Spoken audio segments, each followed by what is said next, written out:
Real Talk today.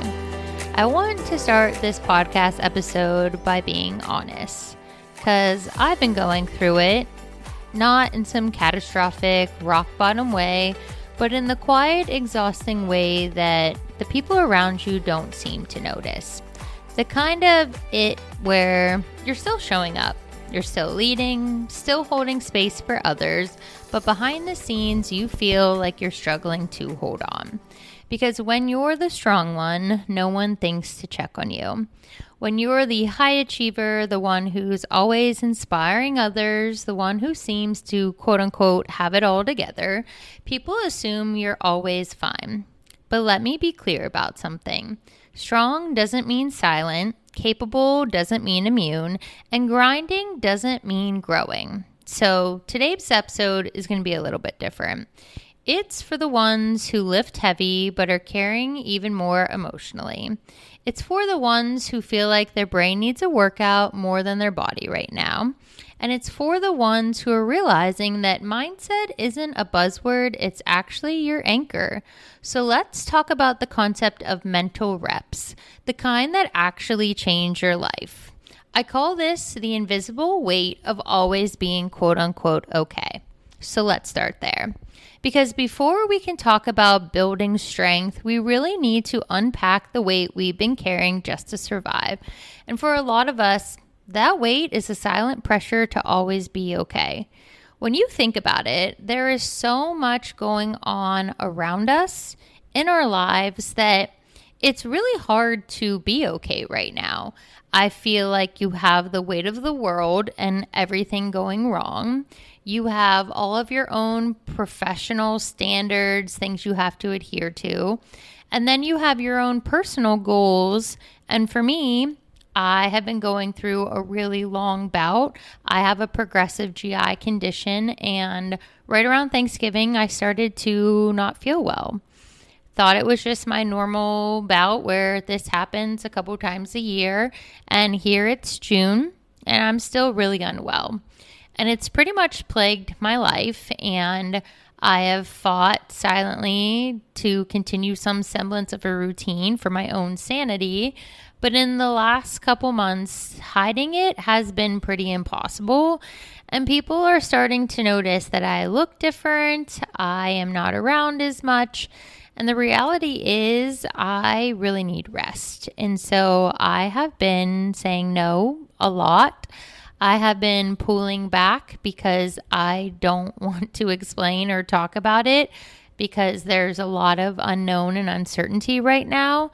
And I am preparing to have a series of procedures and tests next month under anesthesia to determine, is this just my condition or has something else developed? And I feel like the common thing I hear most for myself is, Gina, I don't know how you do it.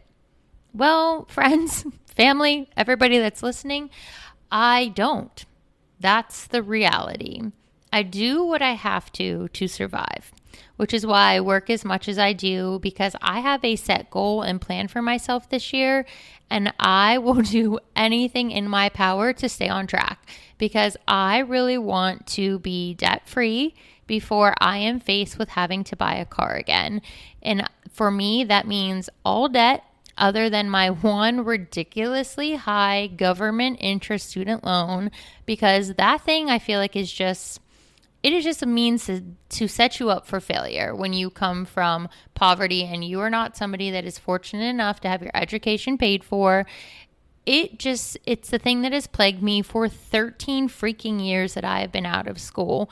And so my goal, because I know that's going to take a lifetime, is every other thing to be done, including all of the medical bills I am currently acquiring. And I could go off on a tangent about every time I have a test or procedure, or I have to go into these offices, that you're getting a confirmation text about your appointment. And they're also confirming that, hey, you owe this so many hundreds of dollars at this visit. You're going to owe so many hundreds of dollars at this visit. I can only guesstimate next month when I go under and I have 3 procedures done, what the hell that bill is going to be. But we are growing in this podcast and in this life, and I'll be damned if I break down because I'm being financially plagued again in my life. And so I know that they're coming. I am prepared, and we are just going to keep it riding and working hard this year so that we have options and choices instead of having to do things out of necessity and lack of a better term, like scarcity. And a lot of that's been weighing heavily on me mentally. I know that there's a lot of common struggles when I talk to people because I am not ashamed of my mental health journey. And I feel sad for those that listen to this podcast that still cannot tell their truth. If you don't know this, my episodes about mental health are viewed 5 times as much as any other topic. So if that's not telling you that the people around you are going through it and we should be kinder, I don't know what is. But the most common struggles I notice and that I feel like you'll be able to relate to is the fact that you're the one person that people come to when they need something. But you wouldn't even know how to ask for help if you tried. And that's pretty much the definition of my existence. I feel like you'll also understand that you're probably the person that is surrounded by people, yet sometimes you feel completely alone. And oftentimes you're the one that's praised for being so strong when in reality you're numb, disconnected, and secretly hoping somebody notices that you're not okay. Eventually, you start to feel guilty for needing rest, for not feeling motivated, for being human, and wanting to remove yourself from social situations because you can't be yourself. I want you to hear this because I am every one of those things. Being strong doesn't mean pretending that nothing hurts. It means knowing when to take off the armor and admit your faults and be okay with knowing that you need assistance. That is where I was last week. I had a really difficult week of just difficult conversations with my team of doctors and knowing how many tests and procedures. And I just felt so inconvenienced by my illness. And I kind of feel terrible saying that, but it's the God's honest truth that I'm so sick of having this situation that just on a whim puts you on your ass and you don't get to know when you're going to feel better. And by the end of the week, I'm so grateful that I have this friend in Tampa. Her name's Anissa, and she is like light on earth. Like if you could put light into a human being, this is this individual. And I am so fortunate through all of the chaos that I have gone through these last 4 years and every shitty thing that's happened to me here. This girl still rides for me, and I can sit down and have a conversation and tell her about what I'm going through. And even though we have completely different realities, she is still blessed to have both of her parents. I do not have either of my parents, which I think is why I was so stressed out when the doctors told me what I was facing. I know she's got me. And it's reciprocated because when she needs me, I will drop anything for this girl. I am so fortunate to have a friend like that here because I have friends like that at home. But it's so hard being like 18 hours away from those that know you the most. And Anissa gives hometown vibes. And so I met her and had coffee and I told her I was going through. And I like shed a tear because it was just hard. It was the weekend of Father's Day weekend. And it just, that one always gets me. And it's one of those things that for me, being without parents, like having them less than I will be alive is wild to me. The time I did have my dad, I will surpass in many years. And that's just not a normal, natural thing that's supposed to happen. And so in these phases of life, when big life events happen or incredible milestones or great things, it's so hard to not have those people that are supposed to be unconditionally loving and supporting you. And Anissa knows my story. She knows what I've been through, and she just knows how to hold space for you. And it's just such a rewarding thing to have somebody in your life like that. And so I'm grateful I have those people at home who I could pick up and call, and I have her. And I share that because if you don't have a person like that in your life, I know it can be really hard to know what to do when you're going through it. And that's why I titled this second portion of the podcast, Mental Reps Are Like Muscle Reps, because the truth is most people don't talk about it. They don't talk about how your body is conditioned, but your mind might still be crumbling. You might be killing it in the gym, but exhausted outside of it. And I 1000% get it, because we all know how to show up in the gym. I feel like high achieving people know how to have a routine. We know how to follow a program. We know how to track our progress. We repeat the steps and the reps. But when it comes to our mind and our mental health, so many of us are out here winging it. We're pushing through the exhaustion. We're repeating negative thoughts like they're facts, even though we know they're bullshit. And when we spiral, we just somehow weirdly hope that some type of inspiration is going to show up and save us. But let me remind you of something I am being reminded of myself. Mental strength is something that is trained. It is not something we can wish for. Those thoughts you entertain daily, those are reps. That inner voice, that is a rep. How you talk to yourself after you mess up, that is a rep. Whether you spiral or reset, that is a rep. The question you have to ask yourself is, are you training your mind to break, or are you training your mind to build? We have got to rewire the way we talk to ourselves in real time. So this is where we're going to get a little bit deep here. We're going to tap in and get a little more real, because it's not just about thinking better thoughts, because we could sit there in our mirror until we're blue in the face telling ourselves how beautiful we are, how strong we are, when in reality we feel like absolute shit. This is about catching the toxic ones that we have normalized, and some of you may not even realize you've done this. It's time that we choose a new truth in real time. And I know it's hard, especially when your inner voice is brutal if you're anything like me. I am savage AF to myself, but I am giving everybody else grace. And these are common things that I say, and I'm sure you've said to yourself too. We should be further along. We are not doing enough. Who do you think you even are to start a company or a foundation or to email that person?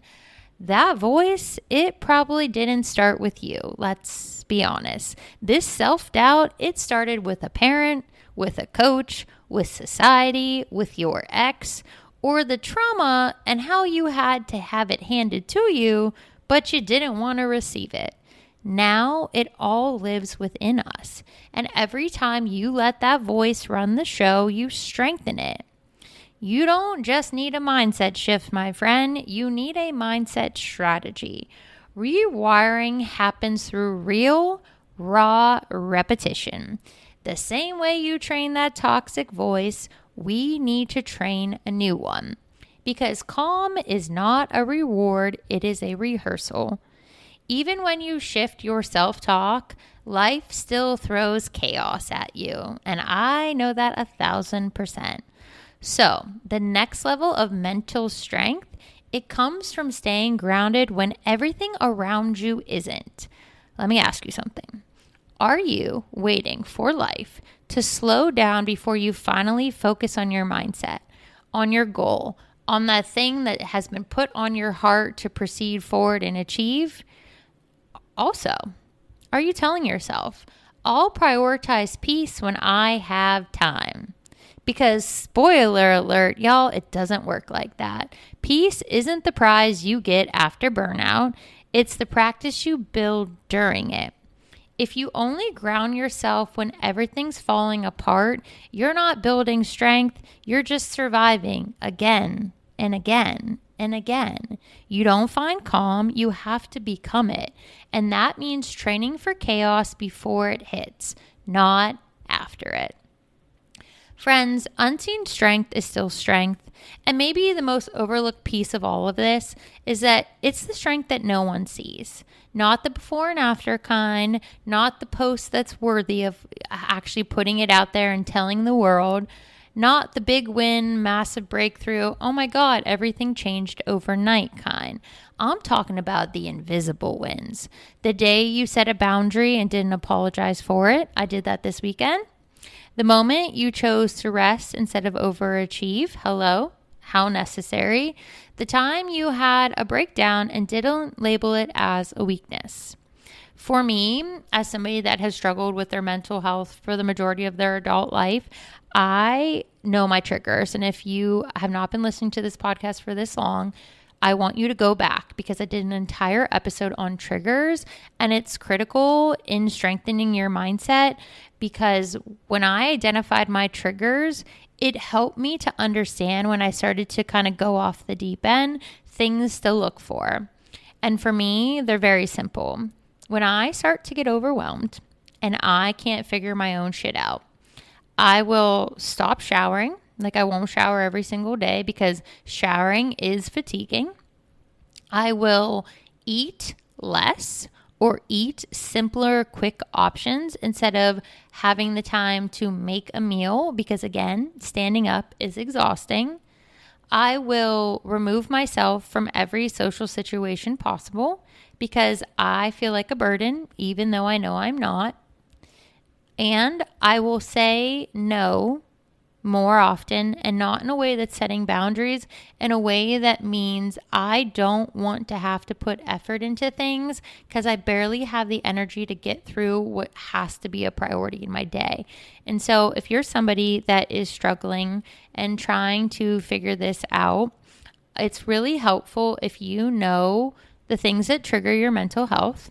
I have certain time frames of the year, certain situations that are my biggest triggers, and I know how to prepare myself now so that it doesn't completely implode my life. But it's the small, simple things that I start to avoid that I start kind of triggering my brain like, hey, you're starting to go through it. It's time to back off. When you can see your invisible wins and learn to appreciate them, it will enable you to build a different kind of strength because when you start embracing the small wins that we take for granted, everything can compound in a positive way. Something that's really, I feel like, important to say is that you don't need applause to be powerful.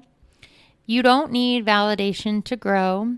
And you don't need proof to trust yourself in this journey because unseen strength is still strength, and it's often the most important kind that becomes the most transformative and powerful. Now, normally I would include journal prompts throughout each portion of this episode, but I feel like this is one of those episodes where you're going to need to pause, grab a pen and paper, and sit down with your thoughts.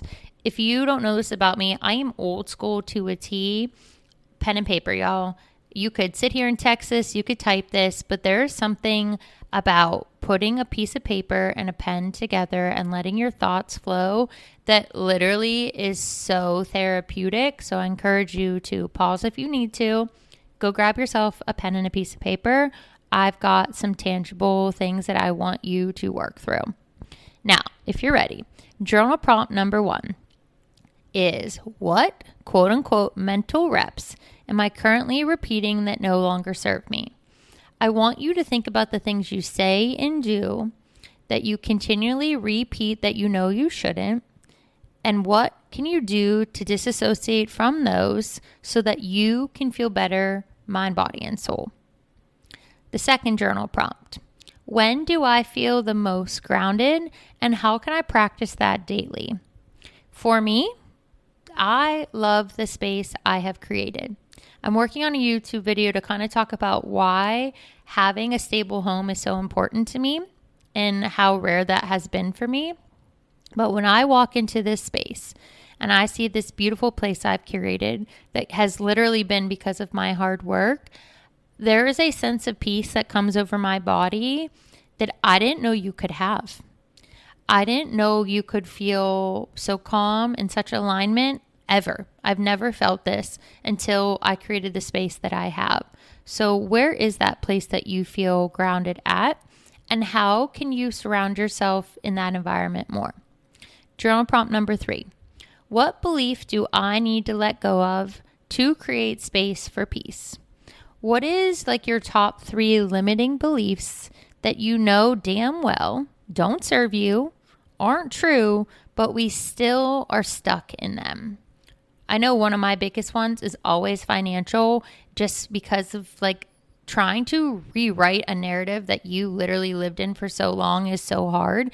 And every time there's like a big financial hiccup, it's so easy to want to freak out and like completely lose your shit. But even with all this health stuff I have going on and knowing damn well, like there's going to be bill upon bill, I know that I'm working hard enough to be stable financially and to be able to afford those bills, and just being in gratitude that I was able-bodied enough to keep up my work schedule during these last 6 months of not feeling well, so that there is still money coming into the bank at all times that will be able to pay for these bills. So list your top 3. Journal prompt number 4. Where in my life am I strong, but I am silently struggling? I really want you to think on that. And what areas do you present as a strong individual, but you know damn well behind the scenes you are on the struggle bus, you're just not speaking up? Journal prompt number 5. What does unseen strength look like in my current season? Where are areas that you can be celebrating, where you are choosing to be silently strong, and how can you embrace that in the current season of life you are experiencing? And then journal prompt number 6. How can I start showing up for my mind the way I do for my body? This one to me is like so important without being so cliche, because it is so easy to drink some pre-workout and go to a class or go to the gym or go for a walk and just ignore everything going on in your life. But how often do we read personal development, listen to personal development podcasts like this one, sit down with our thoughts, journal our thoughts, go to a therapy session? I know so many people are afraid of going to therapy. Like, it is one of the best resources out there because you have an unbiased opinion that you can say what you need to without feeling bad or feeling like you're going to compromise a relationship. It is such an incredible resource if you have access to it. Number 7. What would my most mentally strong self say to me today? I want you to think about a time when you were at your best, strong, confident, excelling, achieving, just overall just felt good about yourself. And I want you to embrace that person. And then I want you to tell the current state that you're in, and kind of like almost like a little love letter to yourself. An empowerment letter is something I would like to say better. How can you empower this version of yourself to step into the power that previous version had, but then elevate it? Because we're not living in the past, y'all. We are still progressively moving towards the future, and we know better days are going to come. So we're not going to sit in what we're experiencing. We're going to address it. We're going to give it the space it needs, but then we're going to continue to move forward because this is not our reality. So I want to close today's podcast with this. If no one's told you this lately, your mental reps, they matter. The same way you train your body, you must train your mind with discipline, consistency, love, and grace. It's not always sexy, it's not always visible, but it will change your life more than any squat, scale, or six-pack ever could. And that's facts. You're not weak for struggling. You're powerful for staying. And every single time you choose to show up for your mind, even when it's hard and feels impossible, you're building something unshakable. You're doing the reps, and I promise you, they are working. If this episode hit home, share with a friend who's in their own silent season of struggle. And feel free to tag me, Gina Marie Fit, and the Unfiltered Trainer, and let me know how this podcast episode impacted your life. And I want you to think, as we end this episode, what's one mental rep you're going to work on right here, right now? Y'all, don't forget it. You are stronger than you think, and now it's time to think like it, act like it, and move forward because of it. All right, y'all. I'll see you in the next episode.